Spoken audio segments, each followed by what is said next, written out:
right, everybody, now it's the showdown everybody's been waiting for. Two old stoves. I mean, what's better than this, right?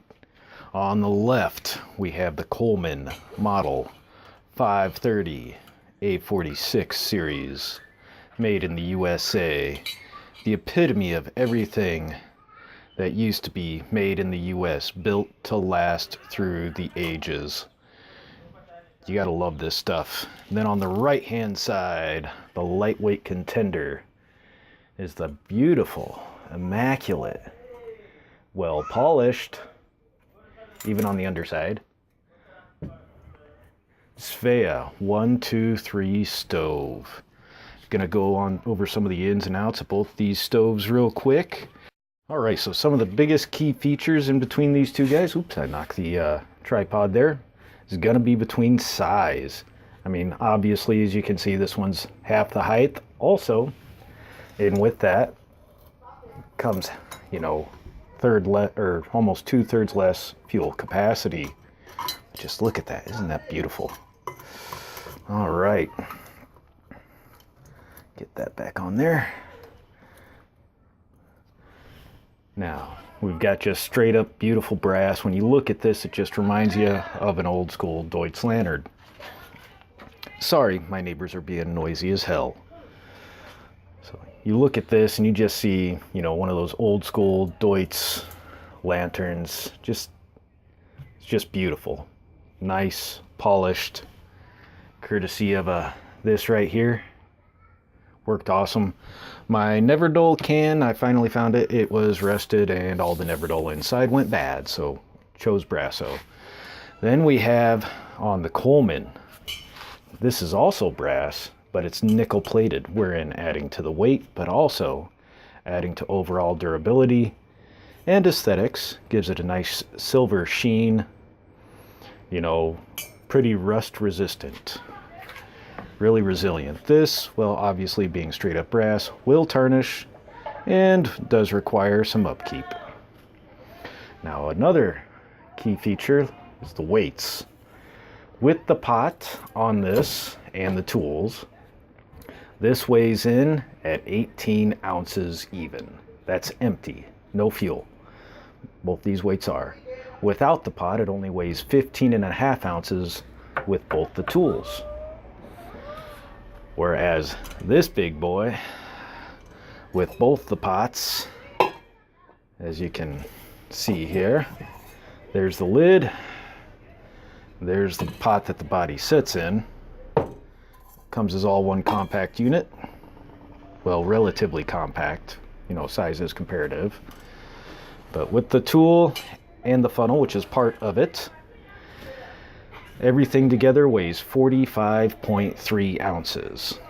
And then without the pots and without the wrench, which is also your pot lifter, weighs in at 36 ounces even, empty. Size, without the pots, 5 1/8 inch tall by 3 3/4 inches wide, 8.5 inches tall by 4 inches wide. Well, you've got some options there. Obviously, this is made for lighter weight pots due to the construction of it in general. Got 3 legs that scroll out. Inside, they can take a pot that size, take a pot that size, and would work really good with the green cup kit from Stanley. Now, as to where this guy, let me scroll over here a little bit. It'll support small pots, smaller cups, as well as even up to an 8-inch cast iron pan with the legs extended out. This is made for some heavy duty stuff. So,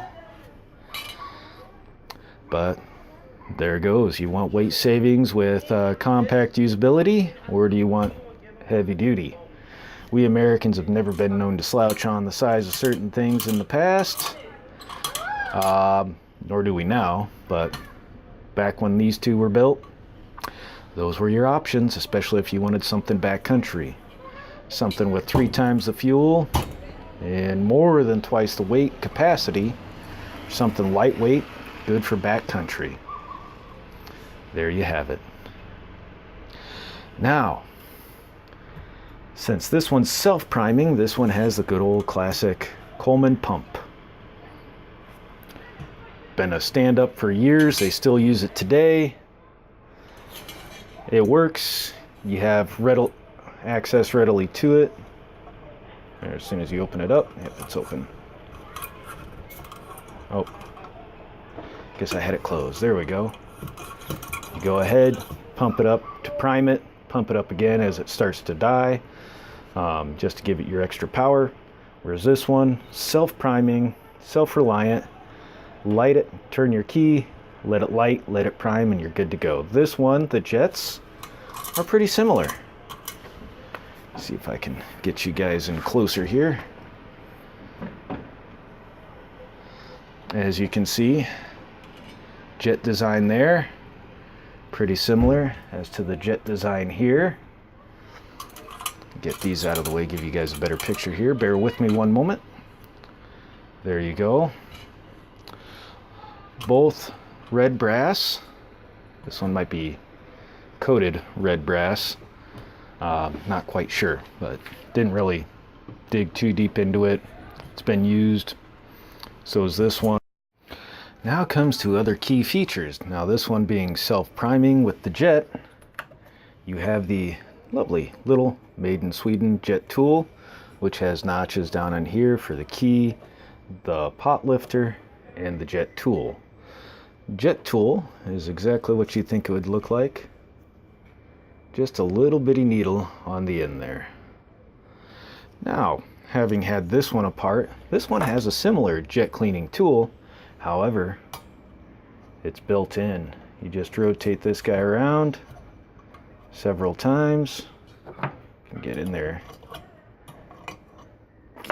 Actually, show you how I rotate it. I just grab my little hook, get in here, just rotate it around several times, kind of like shaker jet technology, just older. So this one, you do have to get in there from the side, knock that jet out. You need to be careful with that tip though, you don't want to bend that. Unlike this one being built in, prongs up and down, piston-like, to clear out the jet. So they're pretty similar, but this one has everything built in, funnel's part of it. The tool is obviously every bit more heavy duty. This, lightweight aluminum for the cup over here. And now for the moment everybody else has been waiting for, especially since it's starting to get quiet. Oh, that's the other thing. This one actually has a fuel control. You can control everything by hand. This one, keyed control. You just turn it over here to control your fuel. Now I've got both these filled up with roughly the same amount of this little camp fuel. Obviously this stuff's cheaper by the gallon, but only had enough space, and I had change in my pocket, which was why I went ahead and got this one day at Walmart. It was $4 for the quart, or $8 roughly for the gallon. Well, I had enough spare change in my pocket one day to at least grab a quart for this guy, and it also runs in this guy. Now the other cool option is this one's made to run off of leaded or unleaded fuel or white gas. This one will run off of unleaded gas or white gas as well. This one, well, being the fact that it was, you know, designed in the early 40s for the military, and this is the post-military model. And gasoline back then was primarily leaded gas. The fact that it was made to run off of that,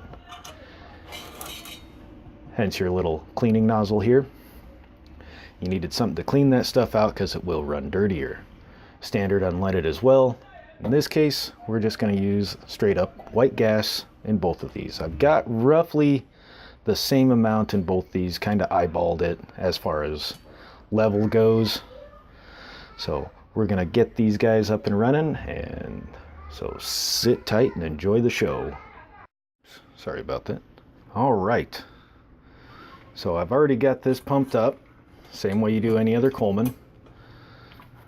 Gonna get a little bit of fuel in there. We're gonna cheat today. I already went ahead and removed the other fuel from the scenario here. Gonna get a little bit.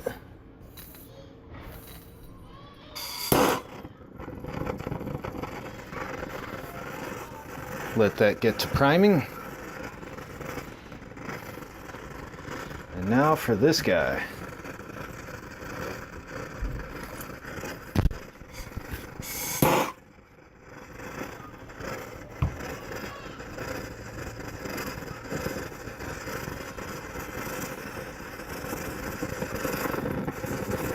This one primes pretty similar to an MSR, as you would expect.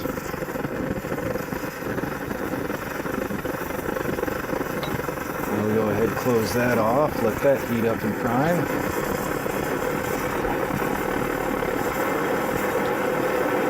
And now for the jet motors.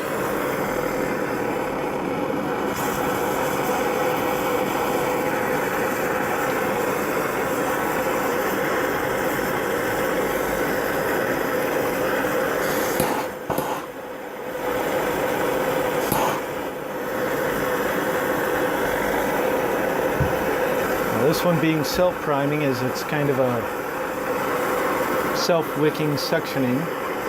It's going to take a little bit more, this one, because it is pressurized.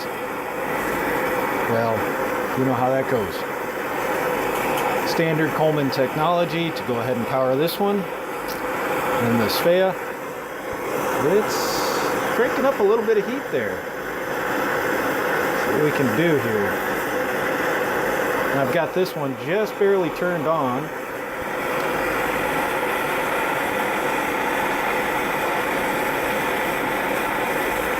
See if we can shed a little bit more light here.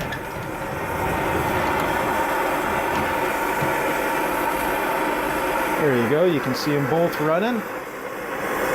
Both cranked up.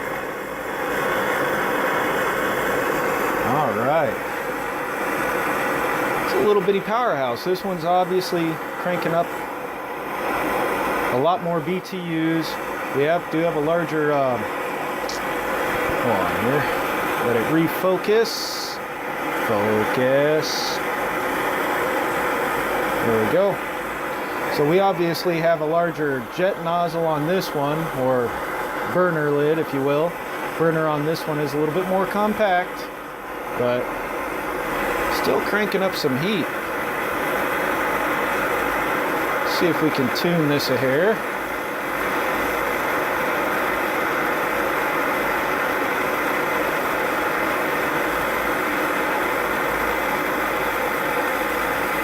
That one you can control to simmer a lot better. And then turn it, crank it to high.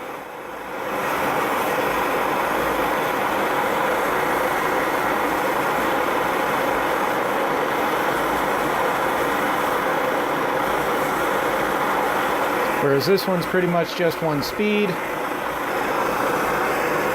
Now for the other fun. Push back here a little bit. Got this cup. We've got that cup. We've got 16 ounces of water to split between the two. We're gonna see how they boil. Got my stopwatch. Let's get you guys at a better angle here, so bear with me. All right, got the camera swapped around here a little bit. So we're gonna put 8 ounces of water in one. There's 4. There's a couple more. A little bit more.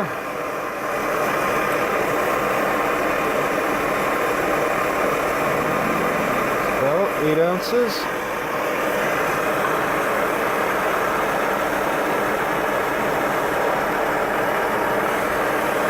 And 8 ounces on the Sveas. Get my stopwatch set up here. And Jiu-Jitsu, I hope you don't mind. I'm gonna borrow one of your ideas. First thing we're going to go ahead and do is take our little tool.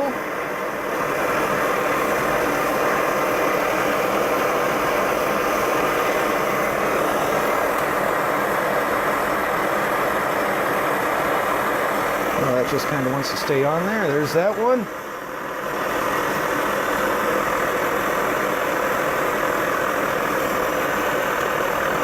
Alright, about a 3-second difference, and we're going to start our stopwatch.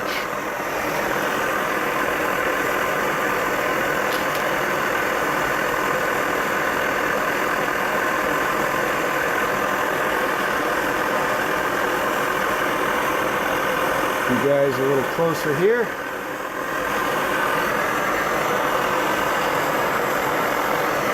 Both cranked up pretty good.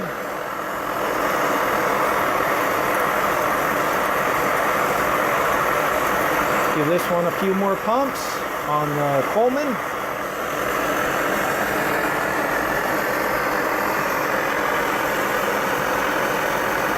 Whew, that whole thing gets hot. Jiu-Jitsu wasn't kidding, that thing warms up. Had to pull the key out of it. So there you go.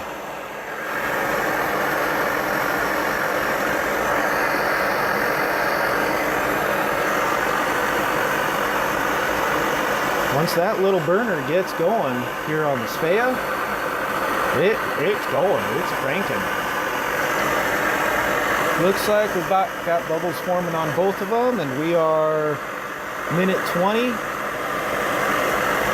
About 3 seconds more over here on the Coleman, just for placing stuff over. And I thought it was fair to use both of their vessels, if you will, that came with them, just kind of a little bit more even. And we're starting to get a little bit of a light boil on both. The Svea, well, you got a smaller surface area on the base. That's heating up faster, but you got a higher volume as far as the base goes. So it's coming to a boil. The Coleman's not far behind.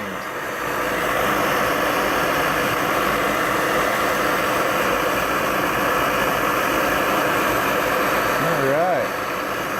Looks like we're already at a boil on this one. We are 2 minutes 20 seconds. We're at a solid boil on the Coleman.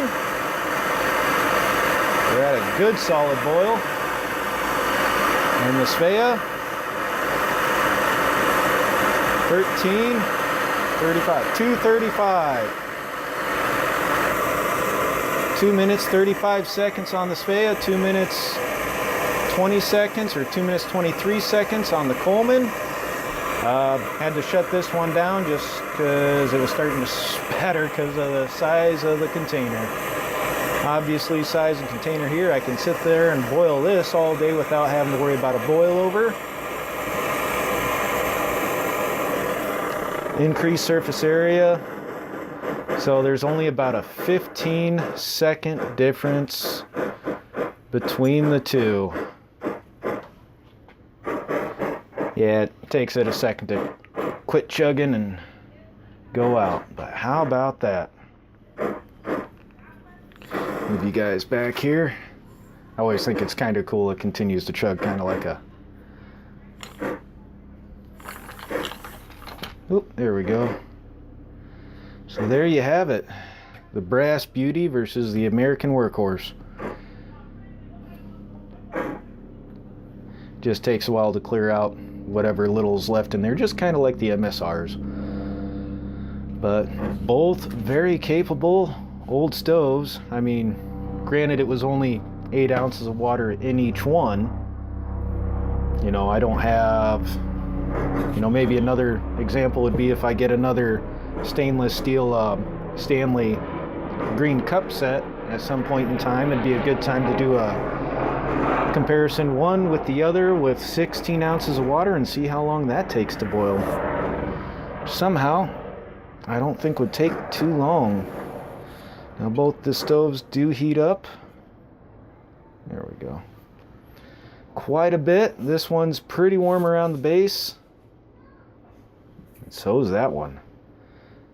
Ooh, and that key is hot. Grab a rag here. Yeah, that one really heats up. There you have it, guys. Video I've been waiting to do all day long. Good comparison between the two. Yeah, I'm gonna have to work on this one. This is the new one I had to buy. It's not the original one that came with the kit. Unlike this one, came with this stove. Still works good. 8 ounces of water, it's about what it was made for. You know, it can whip up a ready meal pretty fast. There you have it, guys. Hope you enjoyed this video. Remember to like this video, share this video, and if you're not a subscriber, by all means feel free to subscribe, and we'll catch you guys later. Enjoy. Thanks for coming in.